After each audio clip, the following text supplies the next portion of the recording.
Alright, how's it going, everyone? This is Max.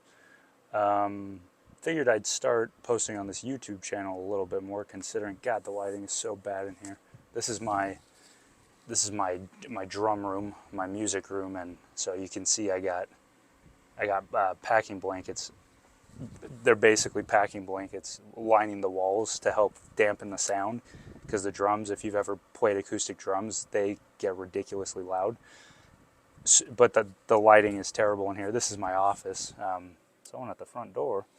So, anyways, yeah, starting off the video with that terrible lighting. But I just wanted to start this video series. I thought it'd be interesting to do a kind of a financial freedom kind of timeline. I mean, this is day one. It's going to be thousands and thousands of days until I get there, right? But I just thought it'd be interesting. Probably not going to post every single day. It's not going to be day one, day two, day three, day four, etc. But thought I'd at least do something, at least post a few times a week, kind of show you where I'm at. And I mean, this was kind of sparked by I track my finances every month. I do a monthly kind of takeoff. If you've ever worked at any kind of company, you have like month end.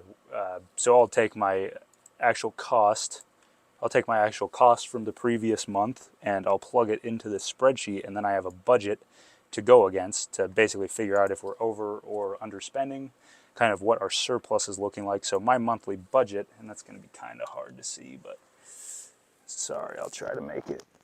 So I got a monthly budget of about $8,200. Monthly expense turned out to be like $6,800, and this is projected across 12 months to get this number right here, I believe.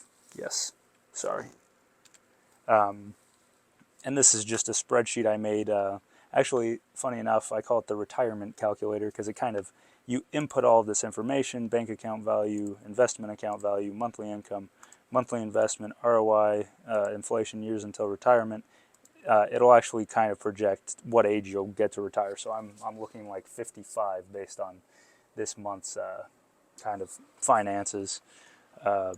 So this is obviously a very useful tool that I use in getting some idea of where I'm at financially. Not only like where I'm at month to month, month over month, but also where I'm at in the grand scheme of things, because it can be really easy to lose sight of where you're at in that end goal. So at least it gives me, obviously it's like 55, it's probably plus or minus like 2 or 3 years, I'd say, this spreadsheet. It's actually pretty nifty, though. I put a lot of thought and detail into it. It does take into account inflation and all these things, and essentially it'll tell you how much money you'll have and then when you're going to start running out of money, by kind of guess and check methodology. You track your income, you track your investment account values, you track your bank account values. So bottom line, this is kind of the tool I use to figure out when I'm going to achieve financial freedom. And like, I'm 28 and this spreadsheet is saying 55. So like I said, this is a thousands and thousands of day journey, right? I mean, that's that's close to 30 years right there. God, the shadows are so bad in this room. But yeah, and right now I've got almost $30,000 worth of debt to pay off, and I have a year to pay off about $16,000, and then the other 15,000 is questionable. I have some time to pay it off, I guess. So, but yeah, I mean, just thought I'd start this series to kind of go over where I'm at, and I'm in a very similar position to a lot of people. I'm in pretty good amount of debt. That's the American way, right? Right? American way. I'm in a good amount of debt. I recently bought a truck, and I kind of did some maneuvering to buy the truck. That way I didn't have to take out take out a loan from the dealership itself. I did some things to get essentially like borrow not free money for and basically have a year to pay it off. There was a 3% transaction fee, but it was pretty low interest rate essentially. Not even interest rate, it's a transaction fee, which is like 3%. So I have a year to pay that off without getting hit with interest. So that's my biggest expense right now that I'm paying off, and it's going all right. I mean, I make a pretty reasonable amount of income. My wife brings in a little bit of money as well. We have a daughter that she watches, I'd say at least half the time. She's solely watching my daughter. So that's kind of like my financial situation. But yeah, I mean, obviously my goal is financial freedom. And although I do have some outstanding debt, I am still putting money into the market when I can. And it's not a significant amount. I do have a 401k for my job, my like career job, that's money's getting pulled into that, which is good because it's something. It's not a substantial amount, but it's better than nothing. It's actually a Roth 401k, which is cool because at least my portion that I invest into is a Roth 401k because the great thing about Roth accounts is you're paying taxes on the money prior to putting it into the account. That way you don't have to pay taxes on it when you pull it out later, and all your capital gains are tax-free. All your dividends are tax-free.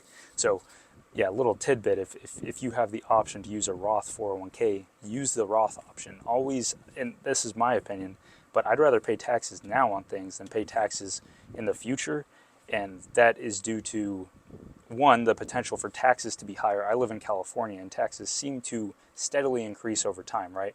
And the United States in general is slowly moving more towards I mean, I guess you could call it what, God damn it. What can I think of this? Not communist state, but, oh my gosh. This is just sad. How do I not know this? It's Bernie Sanders, right? It's fucking Bernie Sanders. Like the communist thing. I don't know why I can't think of this. I have to look it up right now. I feel so stupid right now. Communist. Communism. Oh my gosh, this is awesome. And a socialist. Oh my god. I was thinking sociology. I took a sociology class in college, so that's where that came from. But yeah, like a socialist state, right? Like that's kind of the direction the United States is moving towards, at least in the respect that they're collecting more and more taxes and kind of distributing that wealth themselves, the government. So not that I'm not saying I have opinion on that either way. I don't really give a shit. What I am saying is I think taxes will continue to steadily increase over time, which to me is more the reason to pay taxes now rather than later. Plus with inflation, if inflation continues to increase, you will pay, like, it's like compound interest. It's like if you pay 5% tax on $10,000, you're going to be paying $500, right? But if you pay a 5%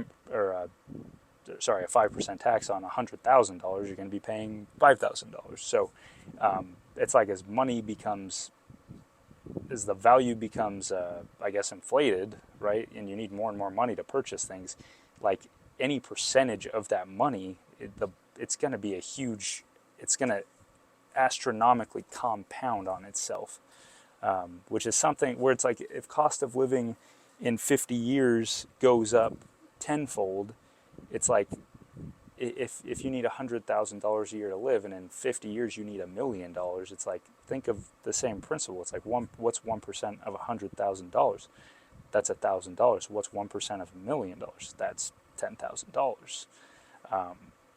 And you got to kind of think of it that way. As inflation goes up, you're still going to, even if the tax percentage stays the same, you're going to be paying way more money, relatively speaking, in taxes. So anyways, I just think the Roth option is the way to go. You're always better off paying now than paying later. And if you can just stack money in those Roth accounts over time, you're going to be golden when it comes to retirement. Even if markets don't perform extremely well, even if you have marginal market returns. I mean, not to mention, and this is something that, I mean, there's kind of the spectrum, right? You have huge return right here, and then you have low return right here. And it's like, for huge return, you don't need a ton of capital to realize a pretty good return. For a low return, you do need a large amount of capital to realize a large return, but the risk is so much lower. So it's like you could focus your effort in a few different ways. You can try to find assets that have a huge return, considering like maybe you don't have a lot of capital. That way you can grow your capital faster. But conversely, it's like you could focus on trying to grow your income. What Lori says, sorry, I can't help with lawns. Oh, I don't know. My wife said something that I don't understand. But me, more of my focus is how do I increase my income That way I can put more money into lower risk assets with lower returns, but still realize a huge return based on volume. Again, what's 10% of $100,000 is $10,000, but 10% of $1 million is $100,000. That's what we're looking for. We just need compound interest to play in our favor a little bit. It doesn't have to be this huge return. It can just work a little bit, so long as we can find a way to make a ton of money, which that's kind of where I'm at. That's kind of my goal. And I mean, if you follow this page, you'll know I operate the Instagram page, Stockmasters. This is my page. It's actually the second page I have ever made. The first one I made is called Stockmania. And you've probably seen that one, actually. That was pretty popular. I actually sold it for like $11,000 or $12,000, and I needed the money to do my flooring in my house, which I bought. So I was like, get rid of it. In hindsight, I wish I would have kept it just for sentimental purposes. But with that said, I'm like, this is part of my kind of plan is to one, obviously I have to pay this debt off, but two, to financial freedom is finding ways to increase my income, and not only increase my income, but try to find ways to scale my income. That way there's potential for exponential growth, and social media is a great way to do that. Social media, kind of the way it tends to work as far as growth is, in my experience, it's really hard to get to a certain point, but once you hit this certain point, the growth becomes a little more exponential and predictable, and you can count on it a lot more. Making money, monetizing social media, whole different battle. All right, I've been super unsuccessful at monetizing my social media platforms. I'm going to be completely honest. That's something I'm working on. I don't have a lot of time to focus on it right now because I have a very demanding job, and I have a wife and a daughter and a whole life outside of my side hustle and hobbies. But growing a social media page, honestly, in my opinion, not that hard. All it takes is consistency and identifying patterns and positive feedback loops. Not that hard. You find what works and you replicate it and you replicate it and you replicate it. And people get very comfortable with what they like. So all you have to do is tweak it a little bit. And, that's maybe the topic of another video, because I've been pretty successful at growing these pages with very minimal effort. But anyways, yeah, that's kind of where I'm at. That's my journey to financial freedom. This is day one. And stay tuned for more. And I'm just going to be going over personal finance, kind of my strategy towards personal finance. And I mean, tracking is a huge part of it, knowing your costs, knowing your income, basically running your life like a little business, because everyone's life, if you think about it in the right context, is a business. Like my household, me and my wife are both working as we're operating this household, and this house is our little business, and we have cost and we have income, and that's how I look at it. It's like I work for someone else, but like in a sense I am self-employed because I'm working for this business right here, my household. So I take my services, my skills, my talent that can benefit this business over here, and I take that and I work for them, and I integrate myself into their company, and I work for them, and I use my skills to better their business, because what's good for the goose is good for the gander. But then I take that income and I bring it back to my business, my household. That's kind of how I look at it, and I think that's a great way of looking at running a household if you've never thought of it that way. For me, it's very motivating and very empowering, because it's like I don't just work for someone. I work for myself. I'm here and I'm building up my house, my empire, kind of my world. Anyways, that's a tangent, but stay tuned for more. I really appreciate you watching. This is Max, signing out.